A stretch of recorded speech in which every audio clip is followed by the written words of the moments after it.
Here is the cleaned text with all timestamps removed. Listen carefully. You can read every book ever written on the subject. You can watch every video, attend every seminar, and repeat to yourself 1,000 times each morning that you love yourself. But if you fail to understand this one fundamental thing, the love you are searching for will always remain just beyond your reach. Today I am not here to hand you another layer of theory. I am here to give you something far more rare and far more valuable. A key. Something that almost no one has ever genuinely shared with you before. A truth that Carl Jung discovered through decades of studying the deepest currents of human psychology. One that will permanently and irrevocably change the way you relate to yourself, and as a direct consequence, the way you relate to every other person in your life. Are you truly ready to uncover it? If you are here right now, it is because something deep inside you already senses that there is more depth available, more genuine connection possible, more authentic love waiting, not out there somewhere, but within you, in a place you have not yet fully explored or allowed yourself to inhabit. This is not simply about accepting your shadow or learning to balance your inner energies, though both of those things matter enormously. This is about taking those profound concepts and applying them in a way that actually and measurably transforms your daily experience of being alive and being in relationship. By the time you reach the end of what is shared here today, you will not merely possess a deeper intellectual understanding of why you have struggled to feel genuinely loved and seen. You will leave with a clear, practical, and honestly actionable approach to revolutionizing your relationship with yourself, and as a natural, inevitable result, your relationship with others. This is not about theory sitting on a shelf. This is about action, rooted in genuine self-knowledge. Here is the first truth you need to absorb fully. Your relationships are not random, not even close. What draws you powerfully towards certain people and what repels you just as powerfully from others is a direct and precise reflection of what remains unresolved within you. Think carefully about the last person who made you feel something deeply intense. Whether that feeling was love, admiration, frustration, or something you still struggle to name, that person is far more than a passing figure in the story of your life. They are a mirror, and what they are reflecting back at you is something buried deeply within your own interior, something that has been quietly waiting for your attention and your willingness to look honestly at it. Perhaps you notice a pattern of being drawn toward people who make you feel uncertain about your own worth. Perhaps you find yourself consistently frustrated or even enraged by individuals who display qualities you have spent years rejecting in yourself. Today you are going to learn how to use that mirror with conscious intention. How to look into it without flinching and uncover the parts of yourself that are crying out not for punishment, but for genuine attention and healing. Because until you do this work, you will continue moving through your life, searching for love in places it can never truly be found.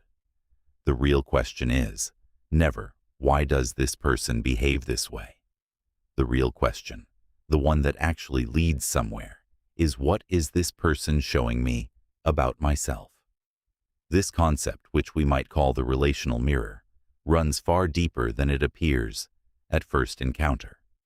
When someone triggers a powerful emotional reaction in you, whether it is intense attraction or intense aversion, what you are actually experiencing is a projection of your own shadow, your own unacknowledged interior life, making itself visible through the reaction you are having to another human being. Look carefully and honestly at the patterns running through your relationships. Do you find yourself repeatedly drawn to people with eerily similar characteristics, despite telling yourself each time that this one is different? Or do you find yourself consistently and sometimes irrationally avoiding certain types of people? Both of these responses are equally significant. Both are equally revealing. Attraction and repulsion are two sides of a single coin, and both point directly towards something crucial happening in your inner world that deserves your full and honest attention. When you feel powerfully drawn to someone, ask yourself, what qualities do I most admire in this person? Sit with that question seriously before answering it. Is it possible that these are qualities you have not yet fully allowed yourself to develop or express in your own life? Perhaps you are magnetized by someone's sense of freedom and spontaneity because you have spent years living in ways that felt excessively structured, controlled, and confined. Perhaps their effortless confidence awakens something in you that has been waiting quietly for permission to emerge. And similarly, when someone irritates you with an almost irrational intensity, ask yourself with equal honesty, what precisely bothers me about this person? Is it possible that I carry this same quality within myself, but have spent considerable energy denying or suppressing it? Perhaps arrogance in others unsettles you, because somewhere beneath the surface, you struggle with your own quietly held sense of superiority, one that you feel too ashamed to openly acknowledge or examine. This kind of raw self-awareness is genuinely transformative, but it demands a quality of honesty that most people find deeply uncomfortable because it requires willingness to see the parts of yourself you have worked very hard to keep hidden, even from your own conscious awareness. And it is precisely in that recognition, in that honest and courageous moment of seeing, that real healing becomes possible. The most difficult relationships of your life are frequently your greatest teachers. That person whose very presence makes you tense and reactive. They may be holding the precise key to unlocking aspects of yourself that have been calling out for acknowledgement and integration for years. It is no coincidence that certain individuals appear in your life at particular moments. They arrive as messengers pointing unmistakably toward your own path of inner integration. Remember, too, that just as others reflect parts of you back to you, you simultaneously serve as a mirror for them. When you genuinely understand this mutual dynamic, something remarkable begins to shift in how you move through your relationships. You develop both deeper compassion and a clearer sense of responsibility in your interactions. You begin to perceive that when someone reacts negatively toward you, they are not necessarily responding to who you actually are. They are responding to the reflection of themselves that they encounter when they look in your direction. Rather than reacting with defensiveness or hurt, you can choose to respond with understanding, not naive understanding. There is a profound difference. Until you make the unconscious conscious, it will direct your life, and you will call it fate. Carl Jung. If this message speaks to something genuine inside you, subscribe to Carl Jung Philosophy and hit the like button, because what comes next may genuinely change the way you see yourself and the people around you. The purpose of this work is not simply to identify recurring patterns with intellectual interest. The purpose is to transform them from the inside out. Once you recognize which aspect of yourself is being reflected in a difficult or painful relationship, you can begin the real work, healing that part. And as you consciously integrate those rejected or underdeveloped dimensions of your own being, your relationships will begin to shift naturally and organically, not through dramatic external changes or carefully planned conversations, but because you yourself are changing at the level where it actually matters. This process of integration does not unfold overnight. It does not arrive on a predetermined schedule or follow a neat and linear progression. So release any expectation of immediate results. Instead, approach your emotional reactions the way a scientist approaches a fascinating and complex subject, with genuine curiosity rather than harsh judgment. Simply observe, notice. Over time, you will begin to recognize something remarkable happening. The people who once triggered intense and almost uncontrollable reactions in you will gradually lose their power over your emotional state. The healthier, more balanced, and more genuinely nourishing relationships you have been seeking will begin to appear. Not because you searched harder for them, but because you changed the frequency from which you were operating. Instead of attracting people who mirror your unhealed wounds, you will begin drawing toward you those who reflect the integrated whole version of yourself. You will no longer desperately seek in others what you secretly feel you lack within yourself. Instead, you will begin building connections rooted in shared wholeness rather than mutual emotional dependency. And this distinction between love born from lack and love born from wholeness is one of the most significant differences a human being can experience in their relational life. True love, the kind that actually sustains, nourishes, and helps both people grow, only becomes genuinely possible after this interior journey of self-discovery has been undertaken with real honesty and real courage. When you love from a place of completeness rather than emptiness, your relationships transform into spaces for mutual expansion rather than arenas for emotional neediness. You no longer require another person to fill the hollow spaces inside you. You arrive already complete within yourself. And from that place, what you offer another person is no longer desperation, dressed up as devotion. It is something genuine, something freely given, something that does not secretly demand a specific return. Here is the ultimate truth that sits beneath everything else. The part of yourself that you most consistently reject is the very part that is quietly and persistently sabotaging your relationships. You cannot fully love and you cannot be fully loved if you have not yet come to accept all of who you genuinely are. Consider the things you most dislike about yourself, the qualities you attempt to conceal, the impulses you feel ashamed of, the desires you have decided are unacceptable. That is your shadow. And until you begin the work of integrating it, of bringing it into conscious awareness and meeting it with compassion rather than condemnation, you will continue projecting your unacknowledged insecurities and fears onto the people around you. If arrogance in others reliably disturbs you, it is very likely that somewhere within you lives a fear of being perceived as arrogant yourself, or perhaps an unacknowledged arrogance that you have worked hard to suppress. If you find yourself consistently gravitating toward people who make you feel small or unworthy, it is because there is a part of you that has already concluded somewhere beneath conscious awareness that you are not big enough, not worthy enough, not deserving of being treated as someone of genuine value.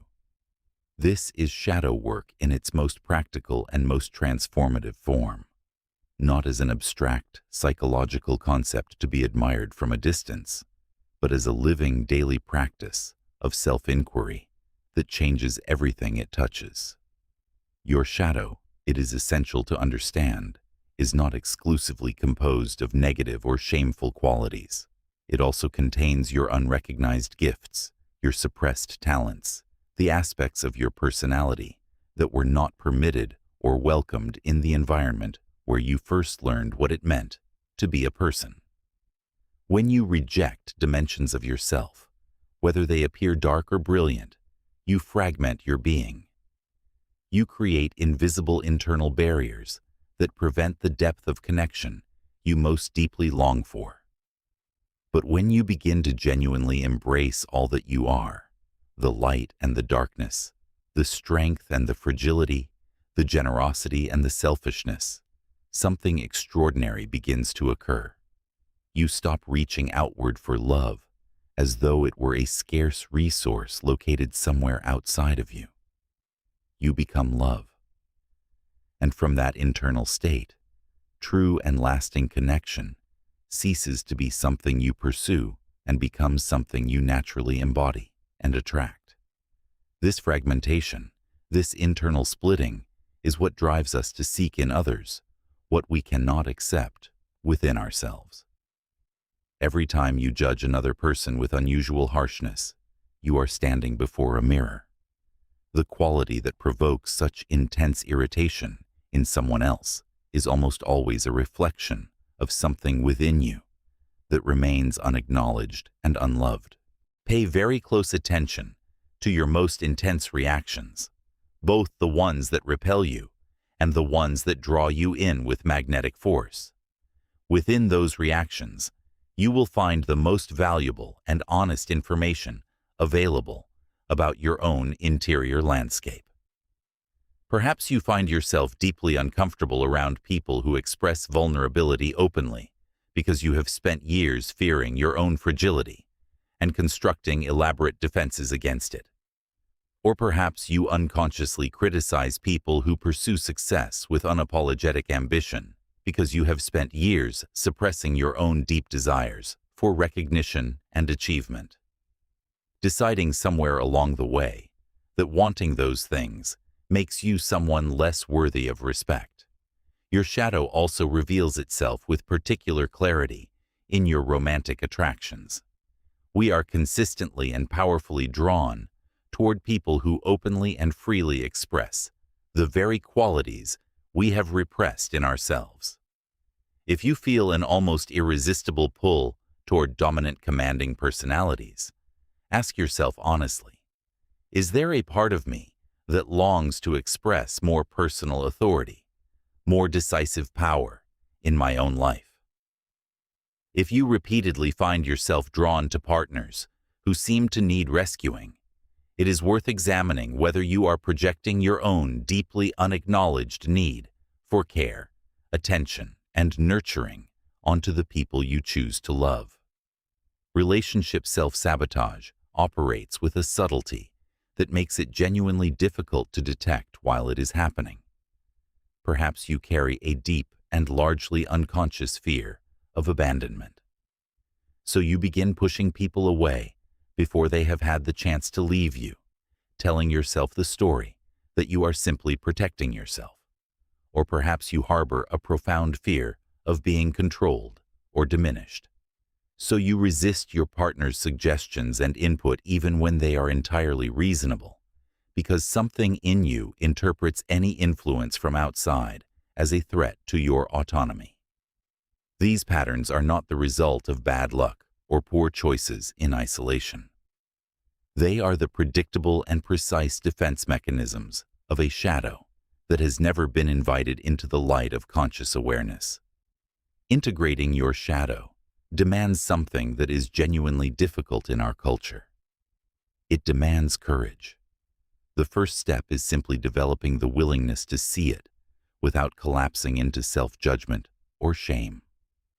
Whenever you notice an intense aversion to a quality in another person, pause and ask yourself honestly, where does this exist within me?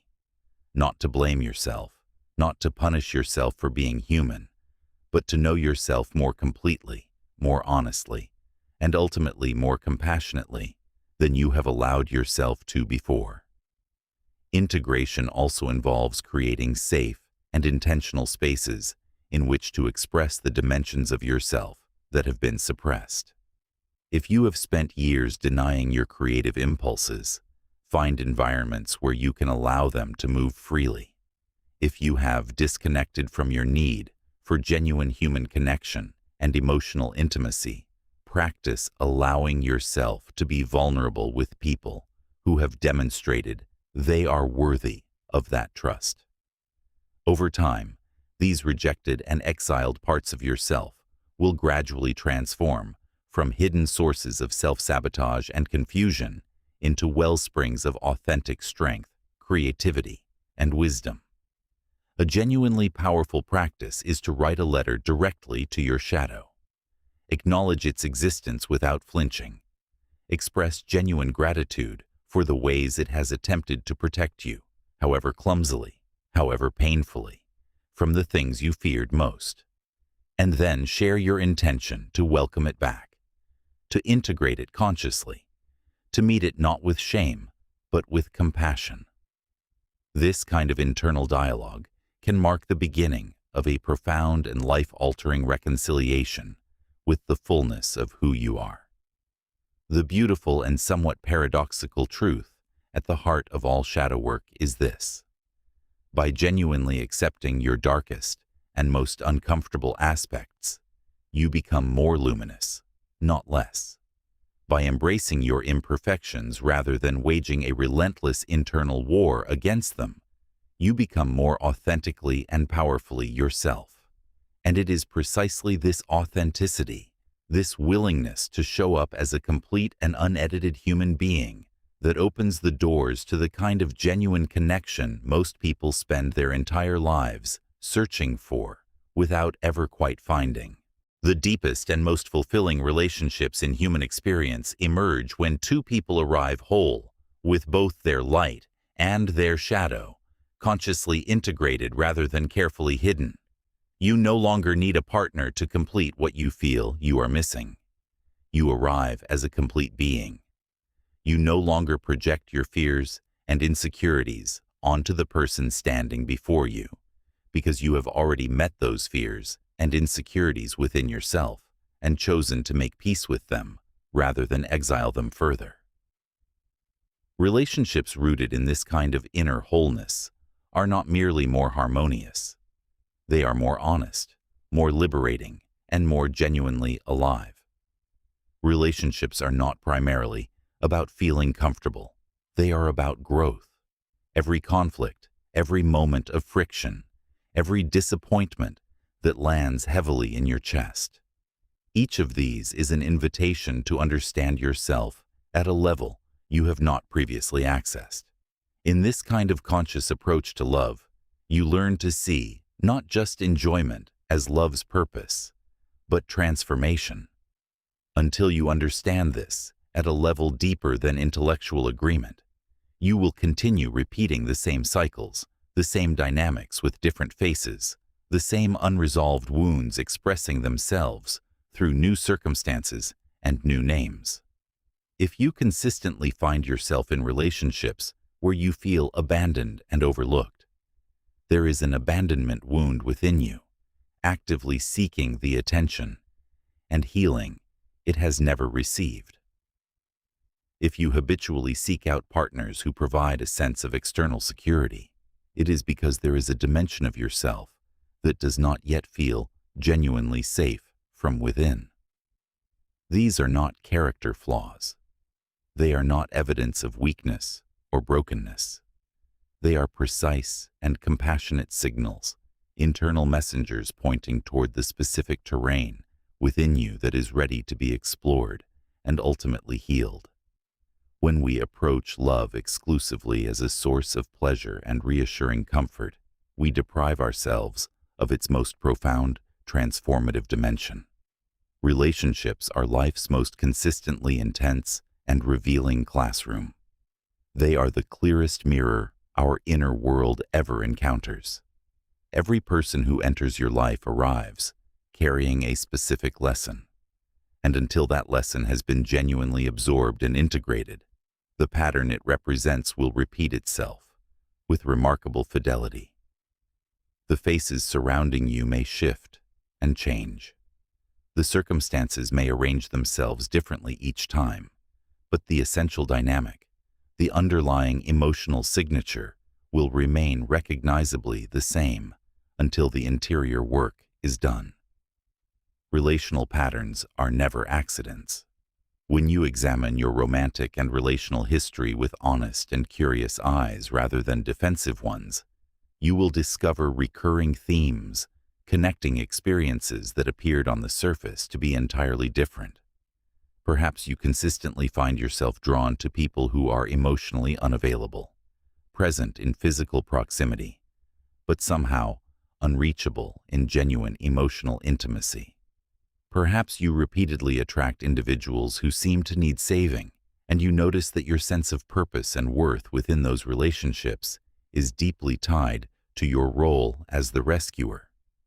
These recurring themes are not unfortunate coincidences. They are invitations for self-reflection. They are signals pointing clearly and insistently toward internal wounds that are ready to be acknowledged and met with genuine compassion. Attachment theory illuminates this dynamic with remarkable precision. Our earliest and most formative bonds, the ones we experienced before we had language or conscious awareness to process them, establish emotional templates that quietly and powerfully repeat themselves in our adult relationships. If in childhood you learned through experience rather than words that love is fundamentally inconsistent, present one moment and withdrawn the next, you will unconsciously seek that same inconsistency in your adult connections. Not because you want to suffer, but because inconsistency feels like the texture of love itself. It feels familiar, and the familiar, even when it is painful, registers in the nervous system as safe. Recognizing these patterns with honesty and without self-condemnation is the essential first step toward transforming them. The genuine purpose of romantic love is not to deliver you to a permanent state of happiness. Though moments of genuine happiness are among its most beautiful gifts, its deeper purpose is to reveal dimensions of yourself that would otherwise remain permanently hidden beneath the comfortable surface of your daily life.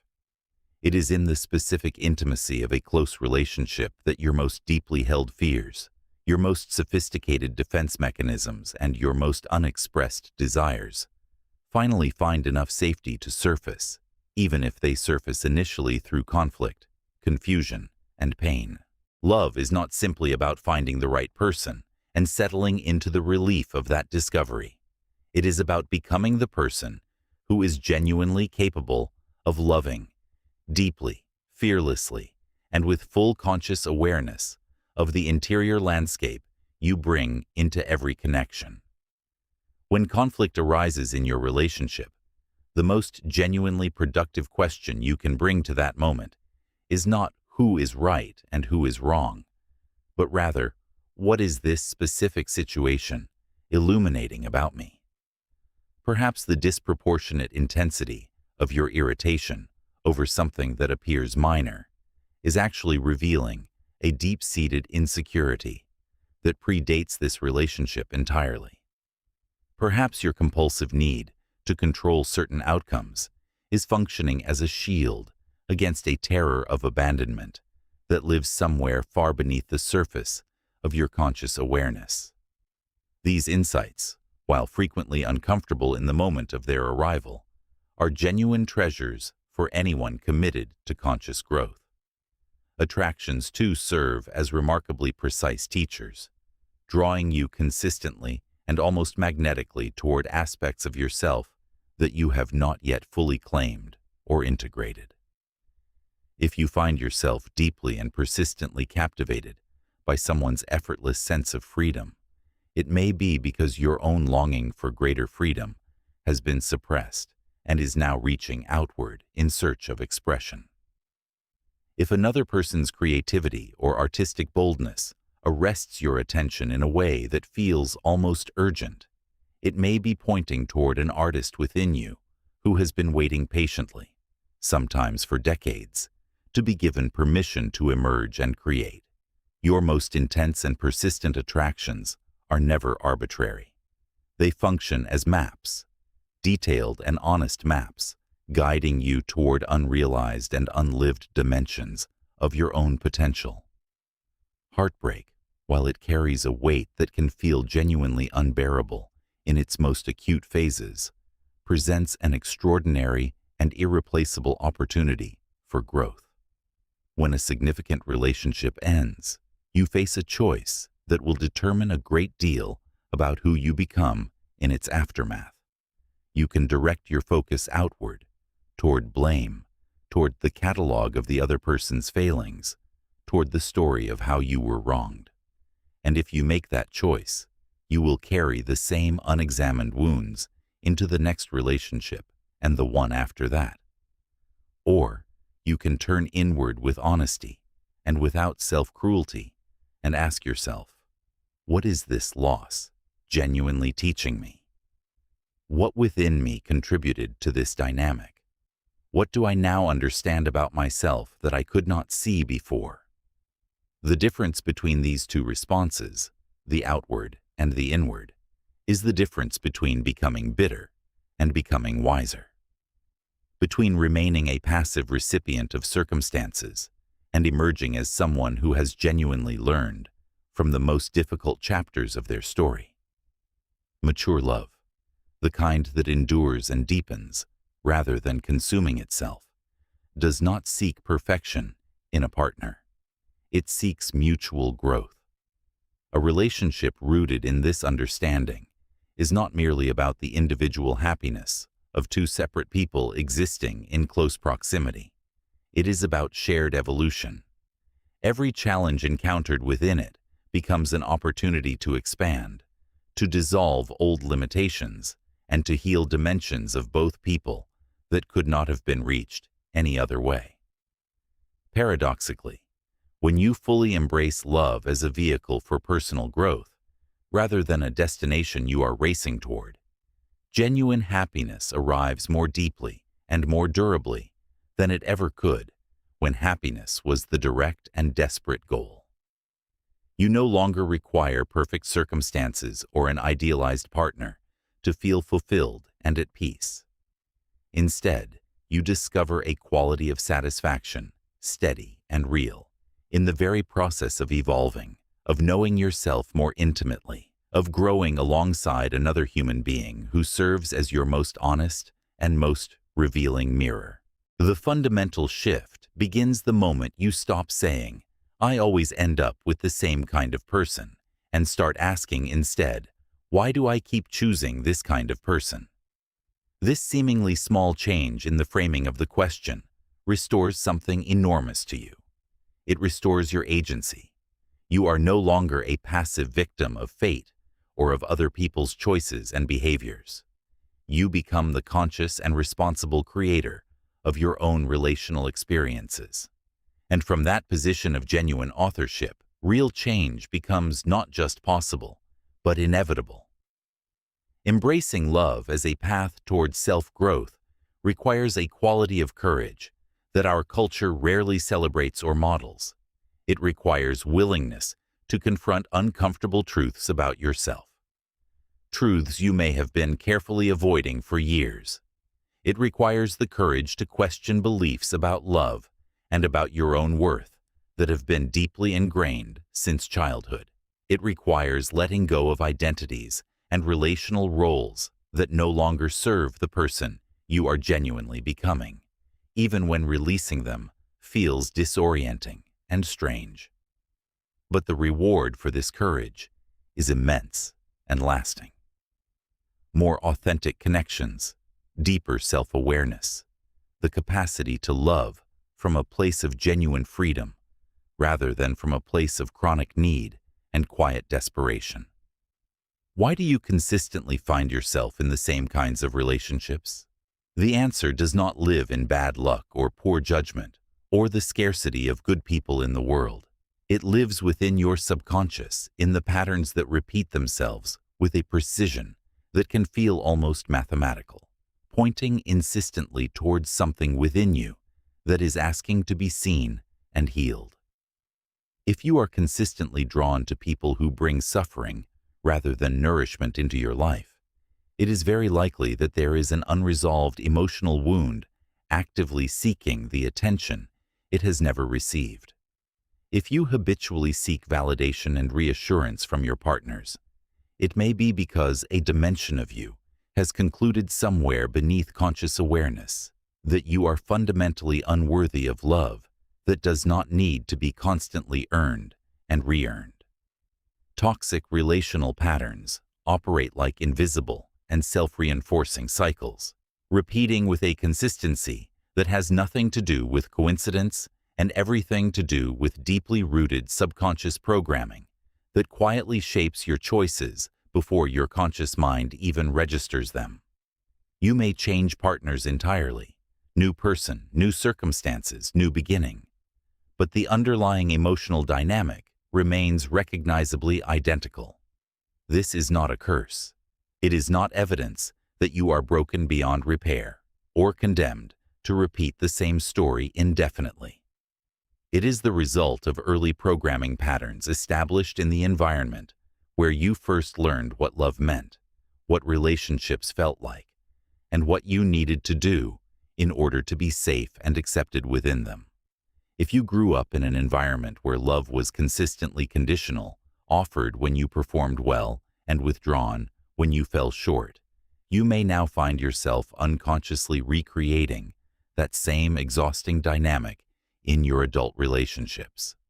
Constantly working, constantly proving, constantly anxious about whether you have done enough to remain worthy of the connection you need. If affection in your formative years was frequently intertwined with criticism or unpredictability, you may feel strangely and uncomfortably at ease in relationships where a certain level of tension and conflict is always present, because that texture, however painful, registers in your nervous system as the familiar shape of love. The first and most essential step in breaking these deeply embedded patterns is developing genuine self-awareness.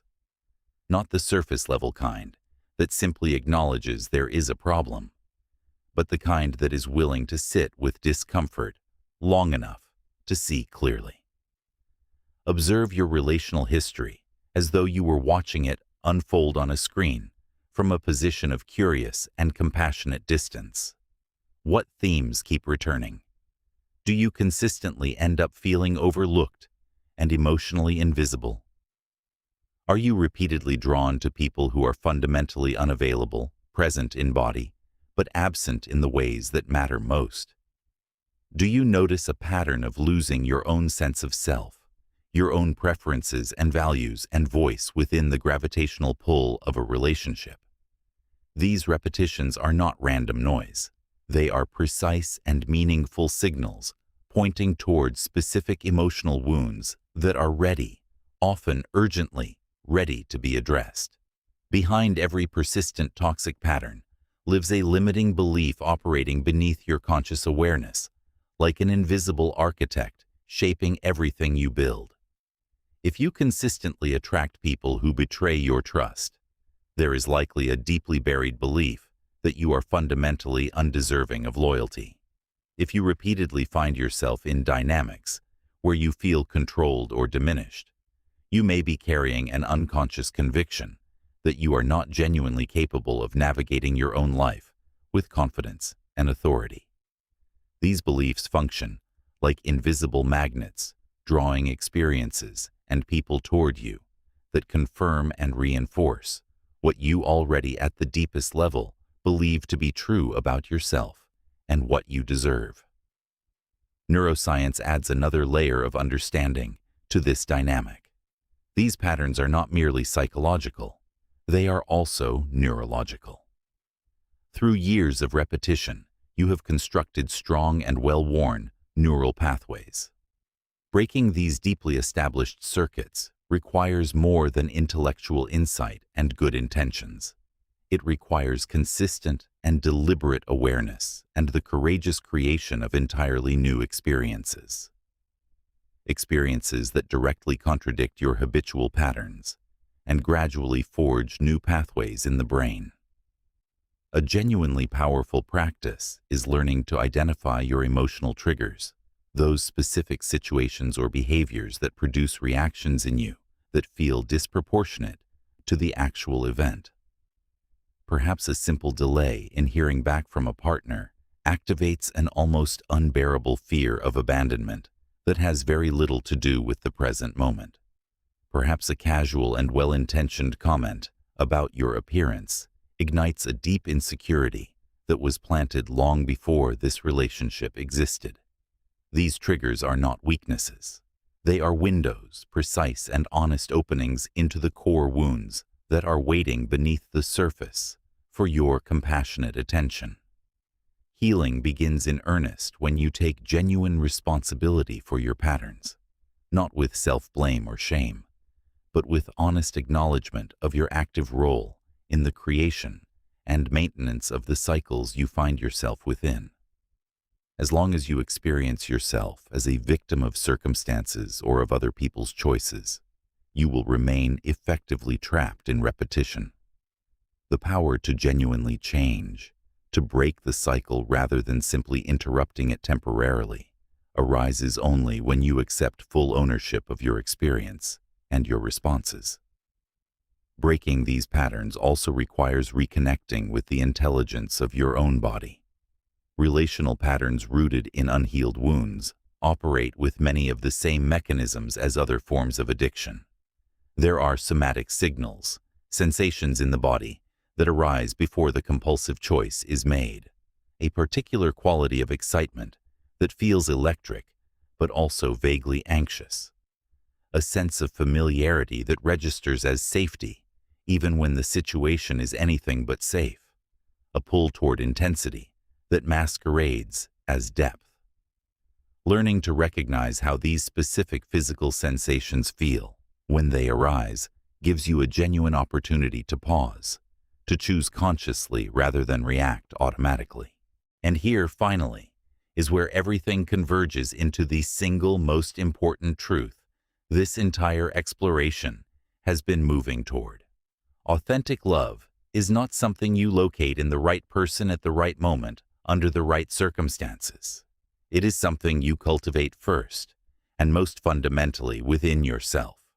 When you learn to love yourself without conditions, without the constant negotiation of worthiness, without requiring specific performance from yourself in order to earn your own compassion, love stops being something you desperately seek outside yourself and becomes something you genuinely and abundantly are.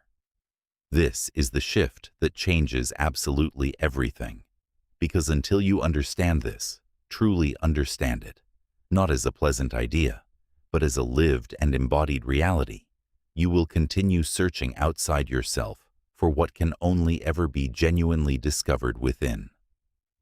Love is not something you give or receive as separate transactions. It is a state you inhabit. It is the natural expression of a self that has been honestly met, compassionately witnessed, and fully accepted. Shadow and light, wound and gift. Everything that you are without exception. We have been raised with the deeply embedded narrative that love is something external, a force that arrives in the form of another person if we are fortunate enough and appealing enough to attract it. This romantic story, however beautiful on its surface, places us in a position of fundamental passivity and chronic dependence. We wait to be chosen. We wait to be seen. We construct versions of ourselves designed to be more lovable, more acceptable, more worthy of the love we are hoping someone else will finally deliver to us. But this approach reverses the true nature of love entirely. Authentic love emerges from within you, like a spring rising from the earth, not as something you must extract from another person through the right combination of appeal and effort and patience. When you depend on external sources to provide your fundamental experience of being loved and valued, you create an internal pattern of perpetual lack. Like a vessel with holes worn through its bottom, you will never be able to fill yourself, regardless of how much love is poured in from outside. The love that arrives from external sources is always by its nature temporary, conditional, and ultimately limited by another human being's own capacity and wounds and history. The paradigm shifts completely and permanently when you recognize not just conceptually, but in your actual lived experience, that you are the primary source of your own experience of love. You do not require permission to love yourself. You do not need to reach a particular threshold of achievement or attractiveness or goodness before self-love becomes something you deserve. It is not a reward granted for being enough. It is your fundamental birthright, your natural state. What remains once the barriers you have constructed against yourself are gently and courageously removed. As you cultivate this quality of unconditional relationship with yourself, something begins transforming in the connections you form with others. You no longer approach people from a place of hollowness, hoping they will fill what is missing. You arrive from wholeness, and from that place what you offer is genuine rather than strategic, freely given rather than desperately exchanged. The beautiful and somewhat counterintuitive truth is that when you stop urgently needing love from outside, you become far more genuinely capable of both giving and receiving it. If these words have reached something real within you, if even a single idea here has illuminated a pattern you recognize, a wound you are ready to meet, or a truth you have been quietly carrying for a long time, subscribe to Carl Jung Philosophy for more content that goes beneath the surface of how we live and love. Share this with someone in your life who is ready to stop searching outside themselves and begin the most important journey available to any human being, the one that leads finally and unmistakably back home to them.